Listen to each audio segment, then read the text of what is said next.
तो आरबीआई ने बैंक और एनबीएफसीज की प्रोजेक्ट फाइनेंसिंग के नियम आसान कर दिए हैं। अंडर कंस्ट्रक्शन प्रोजेक्ट के लिए 1% की प्रोविजनिंग करनी होगी, जबकि पिछले साल के ड्राफ्ट अगर आप देखें तो प्रस्ताव में ये 5% का था। इस खबर को और डिटेल में समझते हैं और लता मैम से समझते हैं। मैम, ये जो नियम आसान किए गए हैं, इसका असर तो हमने स्टॉक में पॉजिटिव रिएक्शन देखा, लेकिन थोड़ा और डिटेल में समझाइए क्या होगा इसका असर। ये एक्चुअली बड़ा डर था कि ड्राफ्ट रूल्स के मुताबिक बहुत बड़ा प्रोविजनिंग करना होगा। इसके पीछे ये सोच है कि ये प्रोजेक्ट फाइनेंस के बहुत सारे पुराने प्रोजेक्ट्स एनपीए बन गए थे, पावर के प्रोजेक्ट्स, रोड के प्रोजेक्ट्स। इसीलिए आरबीआई का मानना था कि जब बैलेंस शीट अभी क्लीन है, आगे के लोन्स के लिए जब बैंक्स के साथ प्रॉफिट अच्छा है, ज़्यादा प्रोविजन कर लें। इसीलिए वो ड्राफ्ट बनाया था। और ड्राफ्ट में तो काफ़ी 5% तो काफ़ी महंगा है और बैंक्स उसको पास ऑफ कर देंगे, तो इंफ्रास्ट्रक्चर के लोन्स भी महंगे हो जाएंगे।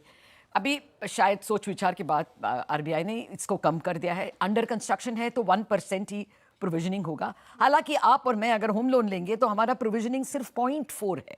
हर लोन का प्रोविजनिंग करना पड़ता है क्योंकि एक एवरेज प्रोविजन है, तो आगे जाके ज़रा सेफ एक एल्बो रूम है बैंक्स के लिए। प्रोजेक्ट फाइनेंस में अभी भी थोड़ा डेंजर दिखता है, इसलिए उसको 1% बनाए हैं। वंस वो कमर्शियली ऑपरेट हो जाएगी, समझो हाईवे है, उसमें टोल कलेक्ट करना शुरू हो गया, या पावर प्रोजेक्ट है जो शुरू हो गया कमर्शियल प्रोडक्शन, उसके बाद उसका प्रोविजनिंग 0.4 हो जाएगा। ड्राफ्ट रूल्स के मुताबिक वो 5% से 2.5 होगा जब वो ऑपरेशनल हो जाएगा, और धीरे धीरे ओवर ए 5 ईयर पीरियड उसको स्टैंडर्ड बनाते थे 0.4। अभी as soon as commercial production start हो जाएगा, उसका प्रोविजनिंग 0.4 हो जाएगा।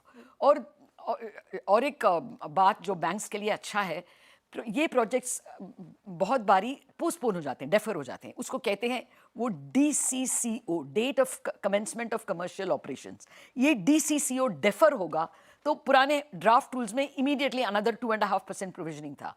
अभी provisioning will be 0.37% for 1 quarter.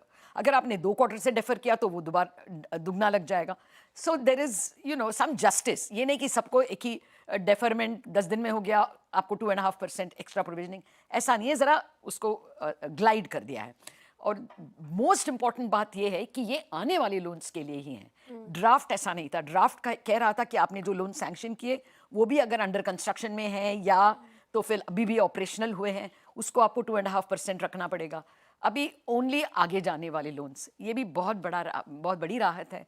PFC और इरेडा आरईसी के लिए हालांकि मार्केट उसको बहुत सेलिब्रेट कर रहा है। वो पहले से ही उनका प्रोविजनिंग थोड़ा ज़्यादा था क्योंकि वो लोग ECL नॉर्म्स फॉलो करते हैं, एक्सपेक्टेड क्रेडिट लॉस, तो उनका ऑलरेडी ज़रा हाई है। तो मेरे ख्याल से वो लोग को फ़र्क ज़्यादा है ही नहीं।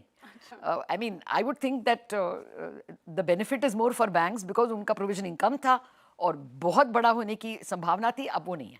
चलिए, लेकिन ये पीएफसी आरईसी ने अपनी गाइडेंस कम की थी ना, इसका वो शायद उसकी वजह से, शायद उसकी वजह से मार्केट उसको शायद उनका ऑलरेडी ये मतलब घटा था, इसलिए there is a better. But मैं एक बात बोल दूं अनुज, मुझे I think the whole attitude of banks, of RBI towards banks, बड़ा सुधार है उसमें। Because of the regime change, not regime change, because of your and mind mentality change. आपके और मेरे डैडी सिर्फ एफडीज में सेव करते थे, अभी हम नहीं करते हैं। वो जो उदय कोटक ने भी आज ट्वीट किया है। या so RBI is able to realise that ये लोग म्यूचुअल फंड से कम्पीट कर रहे हैं और हम उस पर सो मेनी हर्डल्स डालते जाएंगे। आज जिस प्रकार की तेज़ी भारतीय बाज़ारों की तरफ से देखने को मिली वो काफ़ी ज़बरदस्त थी, लेकिन इसके बीच में एफआईआईज़ की, जैसा कि हम पहले वाले वीडियो में भी बात कर रहे थे कि एफआईआईज़ की ख़रीदारी भारतीय बाज़ारों के लिए काफ़ी मजबूत साबित हो सकती है और करीब 7,940 करोड़ की बाइंग एफआईआईज़ ने की है, जो दिखाती है कि भारतीय बाज़ारों में अब एफआईआईज़ की यदि ऐसे ही बाइंग आती गई तो भारतीय बाज़ार एक अलग ही लेवल पर जाता हुआ दिखाई देगा। इतनी ज़बरदस्त बाइंग आई कि पिछले कुछ दिनों में ऐसी सेलिंग भी देखने को नहीं मिली थी। पिछले 5 से 6 दिनों का आप डाटा देखोगे तो 13 और 16 जून को पहले से गिरावट थी, यानी कि इससे पहले भारतीय बाज़ारों में एफआई सेलिंग कर रहे थे, लेकिन 17, 18, 19 और 20 ये वीक जो है काफ़ी ज़बरदस्त रहा है भारतीय बाज़ारों के लिए। और करीब आप देखो तो 10,000 करोड़ से ऊपर की बाइंग एफआईआईज़ इस वीक में करते हुए दिखाई दिए हैं, जो दर्शाते हैं कि भारतीय बाज़ारों की तरफ से एफआईआईज़ की बाइंग यदि ऐसे ही चालू हुई तो भारतीय बाजार अलग ही लेवल पे है। आपको भी पता है कि लगभग 2.5-3 लाख करोड़ से ज़्यादा की सेलिंग FIIs पिछले 5 से 6 महीनों में करते हुए नजर आए हैं और ऐसी सेलिंग भारतीय बाज़ारों को एक अलग लेवलों पे लेके गई थी। करीब 15 से 16% का करेक्शन निफ्टी बैंक निफ्टी में देखने को मिला था, लेकिन उसके बाद से भारतीय बाज़ारों में थोड़े सेंटिमेंट पॉजिटिव होते हुए दिखाई दिए और अच्छे खासी तेज़ी का मूड माहौल भारतीय बाज़ारों की तरफ से बनता हुआ दिखाई दिया है। अब यदि उससे आधी या 1/4 भाग भी FIIs भारतीय बाज़ारों में डालते हैं तो आप अनुमान भी नहीं लगा सकते कि भारतीय बाज़ार किन लेवलों पे जाते हुए दिखाई दे सकते हैं। निफ्टी जो कि 25,200 से 24,500 की रेंज में चलता हुआ नज़र आ रहा है पिछले 1 से 1.5 महीने में। वहीं बैंक निफ्टी भी अच्छा खासा कामकाज कर रहा है। बैंक निफ्टी काफ़ी ज़बरदस्त है। बैंक निफ्टी लगातार ऑल टाइम हाई के बीच ही चलता हुआ दिखाई दे रहा है। अब बैंक निफ्टी 57,000 के लेवल भी जाता हुआ दिखाई दे सकता है। वहीं निफ्टी 25,700 के सपोर्ट जोन के साथ 24,700 के सपोर्ट जोन के साथ यानी कि आज का लो भी हम लेके चल सकते हैं कि इस सपोर्ट जोन के साथ बाजार अब 25,200, 25,280, 25,500, 25,800 तक के लेवलों पे जाता हुआ दिखाई देगा।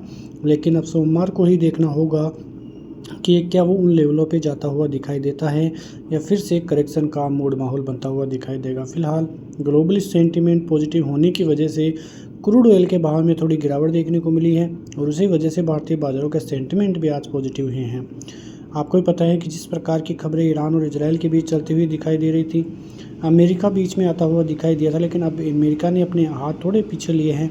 उन्होंने बोला है कि हम 2 हफ्ता तक अब कुछ भी करते हुए नज़र नहीं आएंगे और यदि ऐसा ही रहा तो फिर ये युद्ध कहीं परिणाम की तरफ नहीं पहुंचता हुआ दिखाई दे जाए और यदि परिणाम की तरफ पहुंचा तो वो भारतीय बाज़ारों के लिए थोड़ा संकट का विषय हो सकता है, क्योंकि यदि क्रूड ऑयल में तेज़ी आई तो फिर भारतीय बाज़ारों पर संकट मंडराता हुआ दिखाई देगा। लेकिन फ़िलहाल भारतीय बाज़ारों की तरफ से सभी चीज़ें धीरे धीरे पॉजिटिव होती हुई दिखाई दे रही है और भारतीय बाज़ार आने वाले दिनों में काफ़ी ज़बरदस्त काम करते हुए नज़र आ सकते हैं। मिलते हैं नेक्स्ट वीडियो में, तब तक के लिए जय हिंद।